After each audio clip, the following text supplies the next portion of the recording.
Ce rétablissement des sanctions américaines en Iran, on va en parler tout de suite avec notre invité Manaz Shirali, politologue, enseignante à Sciences Po, auteur de La malédiction du religieux, la défaite de la pensée démocratique en Iran. Manaz Shirali, bonjour, merci beaucoup d'être avec nous sur France 24. Les sanctions américaines, je le disais, seront rétablies la nuit prochaine, mais déjà, le rial a perdu 50% de sa valeur en 6 mois. Il y a des manifestations également ces derniers jours à Téhéran, mais également dans d'autres villes. On a entendu lors de ces manifestations des slogans un peu plus politiques contre la corruption. Est-ce que ces sanctions américaines risquent de déstabiliser le régime iranien ? C'est déjà fait. Ça fait quand même quelques mois que le régime iranien a été largement déstabilisé. Donc, avant même l'arrivée en vigueur, on voit la grande déstabilisation du régime iranien. C'est surtout Hassan Rouhani, le président iranien, qui a été affaibli avec ce retour des sanctions américaines, ce retrait américain de cet accord sur le nucléaire. Effectivement, je pense que c'était vraiment un coup dur pour le gouvernement du président Rouhani, mais je pourrais dire que c'est avec l'ensemble du régime qu'on est dans une déstabilisation extrêmement importante. Alors la grogne, désormais, s'étend au bazar de Téhéran. Elle ne concerne plus seulement les classes aisées, comme c'était le cas en 2009. Est-ce qu'aujourd'hui, la République islamique est de moins en moins soutenue ? Et je pense vraiment, on peut le dire avec la certitude que la République islamique a perdu son assise populaire. Bon, s'il en avait déjà ou pas, c'est une autre discussion. Mais je pense que là, maintenant, vraiment, les dirigeants de la République islamique savent très bien que les Iraniens veulent un changement massif. Et ils ne veulent plus de ce régime parce qu'ils estiment la plupart du temps, quand on écoute les Iraniens, quel que soit le niveau social, on entend qu'ils n'ont plus du tout l'espoir dans l'amélioration du régime. Et paradoxalement, ce retrait américain, ça renforce l'aile dure, finalement. Et je pense que cette dichotomie modérée, dure, aile conservatrice, l'aile réformatrice, aujourd'hui n'a plus de sens. Depuis le mois de janvier, les Iraniens sont dans les rues. Et on voit que les modérés, comme les durs, comme les conservateurs, ils se sont solidarisés tous pour rejeter la demande légitime d'un peuple. Quels sont aujourd'hui les outils du régime iranien pour faire face à ces sanctions américaines, ce retour des sanctions américaines ?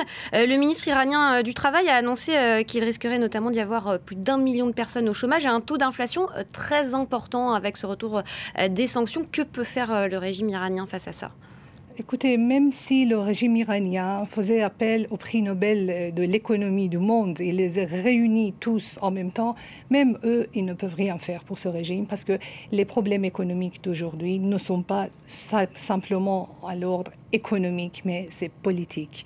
C'est le résultat, en fait, ce qui se passe aujourd'hui, c'est le résultat de 4 décennies de politique belliqueuse d'un régime qui demande officiellement la disparition d'un autre État, qui dit de l'État d'Israël, qui dit à mort aux États-Unis. Vous voyez, ça, c'est une politique qui n'a pas sa place ou trouvera très, très difficilement sa place aujourd'hui dans le monde pacifié. Et qui est présent aujourd'hui en Syrie, notamment aux côtés de Bachar el-Assad, et au Yémen également. Et en Irak et au Liban. Donc l'Iran de la République islamique est présent dans 4 pays où il n'a absolument pas sa place, il n'a rien à dire.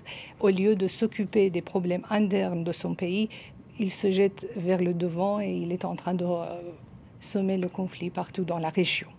Alors justement, tout à l'heure, le ministre iranien des Affaires étrangères a déclaré Donald Trump, Netanyahou et Ben Salman, le prince héritier d'Arabie Saoudite, sont isolés dans leur opposition à l'Iran. C'est un point de vue. Ça dépend de quel côté on regarde. Eux aussi, ils peuvent dire exactement la même chose sur l'Iran. Mais je tiens à préciser une chose, que les problèmes d'aujourd'hui, les problèmes économiques iraniens, n'ont pas attendu l'arrivée de Donald Trump. Même avant son arrivée, l'économie iranienne était dans un très, très mauvais état. Et aujourd'hui, Donald Trump n'a fait que accélérer la situation. Donald Trump qui souffle le chaud et le froid avec l'Iran. La semaine dernière, notamment, il a tendu la main aux autorités iraniennes. Il leur a proposé de dialoguer. Téhéran a répondu assez fraîchement. Est-ce qu'on peut imaginer tout de même un retour du dialogue entre l'Iran et les États-Unis dans les mois qui arrivent ? Et de toute façon, on ne peut jamais prédire, mais hier, on a entendu que le représentant de la Maison-Blanche a annoncé qu'il y a une prochaine rencontre entre Donald Trump et le président iranien. On peut tout attendre des deux côtés. Donald Trump qui veut des Iraniens à genoux, hein, c'est tout le sens des sanctions. Est-ce qu'il y a un risque de guerre aujourd'hui entre l'Iran et les États-Unis? Hassan Rouhani avait prévenu qu'une éventuelle guerre des États-Unis contre l'Iran pourrait être, je cite, la mère de toutes les guerres. Oui, on peut tout attendre dans la situation actuelle, mais je pense que c'est vraiment ultime situation. On n'est pas encore là, la guerre n'est pas encore là, parce que de deux côtés, ils sont quand même des gens qui savent négocier, aussi bien Trump que les dirigeants iraniens. Donc je pense que, franchement, je pense que bientôt ils vont en fait entamer les négociations. Entamer un dialogue. L'Iran qui peut également compter sur les Européens aujourd'hui, les Européens qui font tout pour sauver cet accord sur le nucléaire. Enfin, l'accord nucléaire est déjà fini, donc je ne sais pas ce que exactement les Européens ont l'intention de faire, mais c'est vrai qu'aujourd'hui, les alliés de l'Iran sont les pays européens, la Chine et la Russie, mais jusqu'où ces pays vont continuer à soutenir une république islamique qui a perdu son assise populaire, rejetée par son propre peuple, c'est quand même, on se demande jusqu'où les pays européens peuvent continuer dans leur soutien envers de la République islamique. Et qui est justement présente également en Syrie, ce qui peut poser problème avec, beaucoup de problèmes avec les Européens. Merci beaucoup, Manaz Chirali, d'avoir été notre invitée. Voilà, c'est la fin de cette demi-heure de Paris Direct. Restez avec nous, l'information continue sur France 24.